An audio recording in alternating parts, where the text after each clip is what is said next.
Welcome to this week's Rez Round Up. This is Chase Iron Eyes here with you again. And first of all, to start out, we want to take a moment to remember Billy Frank Jr., who recently started his journey to the spirit world. Of course, Billy Frank Jr. is a Nisqually man who passed away at the age of 83, and I had no idea that he was in his 70s when I met him a short time ago while I was in law school. Billy Frank Jr. came from a warrior statesman tradition which led him to be arrested 50 times, about 50 times. He was arrested defending our people's, our Northwest Coast indigenous people's inherent right to fish and to pursue a salmon-based lifestyle and a salmon-based spiritual economy. These fishing wars, as they were called, where our people were getting bullets whizzed by their heads and they were fishing, quote unquote, illegally, but they were doing it because according to their natural creator-given right to live in harmony with Mother Nature and to take fish so that to continue our survival. These fishing wars led to the Bolt decisions and other legal protections for our people to continue to do this to this day. So we're feeling the loss of Billy Frank Jr., and we just wanted to pay him proper respects here from Last Real Indians.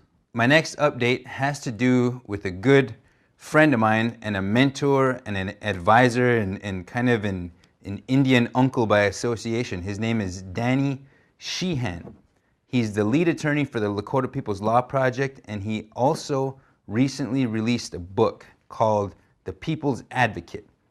It's only been out for a few weeks. I ordered a copy, and he also gave me a copy, a signed copy. But I just read through the whole thing.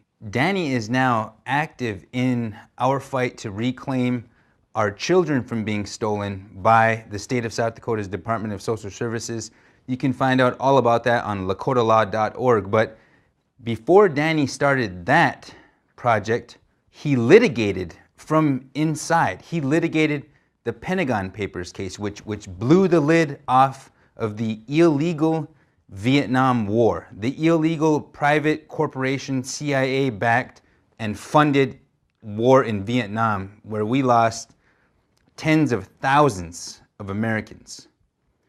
And that was just the beginning. This was after Danny had gotten out of Harvard Law School and was showing his willingness to be a warrior for the people who seek to uphold the principles upon which this country was founded, the United States of America. People who really do respect the Constitution and will not stand for its usurpation by corporate-backed money and private shady interests.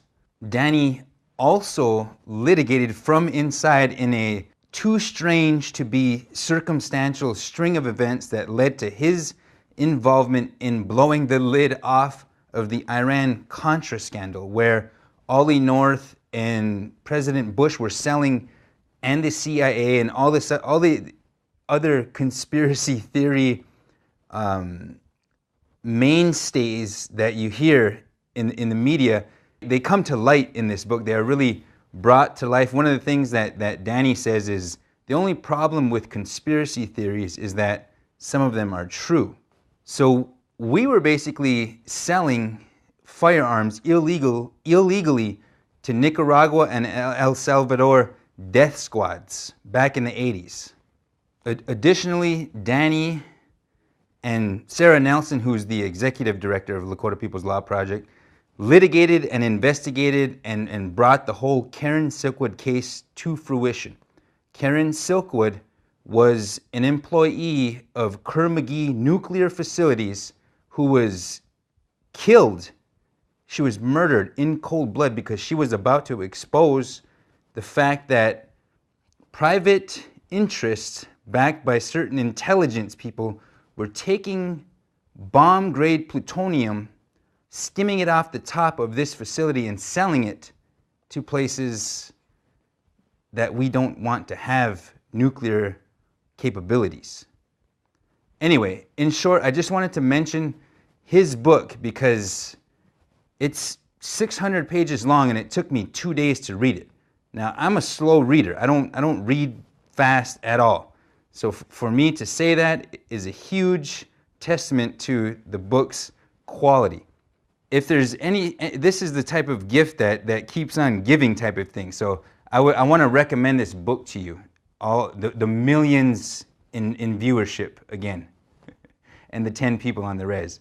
I found out there are more than 10 people on the Rez that watch Rez Round Up. So I wanted to thank those people that messaged me. Anyway, check out Danny Sheehan. He's like the Forrest Gump of lawyers. He's been everywhere, and I don't know how he has litigated that many high-profile cases, but I'm glad to call him a colleague, a friend, and shout-outs to Danny. You'll see him later. In other huge and awesome news, Oglala country's very own David Bulldog Mashad has been called up to UFC 173. We got one of our very own in the big show people. So that's in Las Vegas. May 24th, he's going to face China's Li Zhenglang, May 24th, in Dave Mashad's UFC debut. He was in UFC's Real Fighter, or the reality series a couple of months ago, but he didn't make the cut, but he's there now. So I wanted to give everyone a heads up. There's no need to give that much of a heads up because people are going to be watching. But I just want to say we're proud of you, we support you, we got your back, and maybe you might be able to weasel us a few free tickets, you know what I mean? The hookup, the Indian bro hookup. I'm just kidding. But represent. We got your back. The last update that I have to share is a legal update courtesy of Turtle Talk. Find them online. They're an awesome legal resource. But apparently the Seminole Nation is attempting to sue Florida to collect on taxes that have been collected by the state of Florida on Seminole Nation citizens. That idea seemingly was preposterous for the Court of Appeals here, but that same concept already happens in North Dakota, South Dakota, and in other states where the states collect taxes on sales that we make on the reservation, or we are not allowed to tax white people on the reservation. So what the Seminoles are trying to do is already happening to Indians, but now the coin is flipped and people aren't comfortable with it. So look that case up. Check out that Turtle Talk blog. They're awesome. It's just amazing that the things that seem to be offensive are not really controversial or offensive at all. We're just trying to gain a measure of equity here. That has been the Rez Roundup for this week. My name is Chase Iron Eyes again. Follow us on Twitter at Last Real Indians. Find us on Facebook under the same name. And thank you so much